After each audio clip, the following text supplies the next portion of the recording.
So I announced this morning that I am suspending my campaign for president.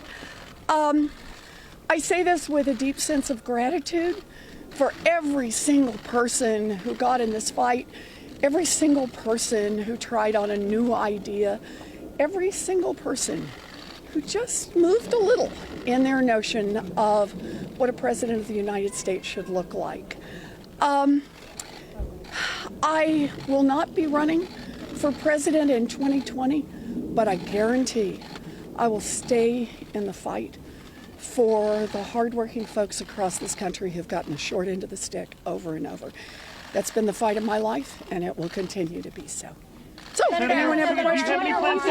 What guidance would you give to your supporters who don't know who to support now? Well, let's take a deep breath and spend a little time on that. We don't have to decide that this minute. And I wonder what your message would be to the women and girls who feel like we're left with two white men to decide between. I know. One of the hardest parts of this is all those pinky promises and all those little girls who are going to have to wait 4 more years. That's going to be hard. Senator, why do you think, Senator, will you be making an endorsement today? We know that you spoke with both Joe Biden and Bernie Sanders yesterday. Not today. Not today. I need some space around this, and want to take a little time to think a little more. I've been spending a lot of time right now on the question of suspending and also making sure that this works as best we can for our staff, for our team, for our volunteer. This has been the honor of a lifetime. 10 years ago, I was teaching a few blocks from here and talking about what was broken in America and ideas for how to fix it. And pretty much nobody wanted to hear it. And I've had a chance to get out there and talk with millions of people. And, we have ideas now that we talk about that we just weren't talking about even a year ago. A 2-cent wealth tax and universal child care that could be real. We could make it happen. And canceling student loan debt for 43 million Americans and raising Social Security payments.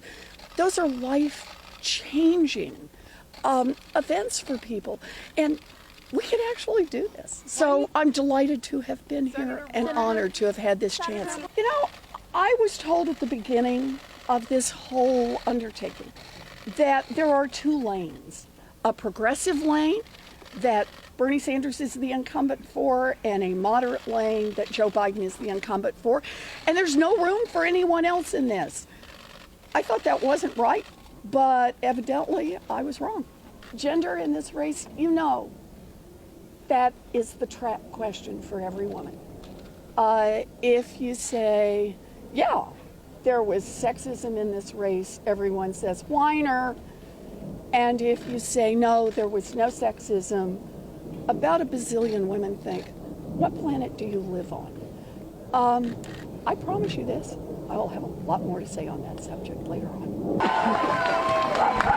right, you gotta let me get through this, sorry.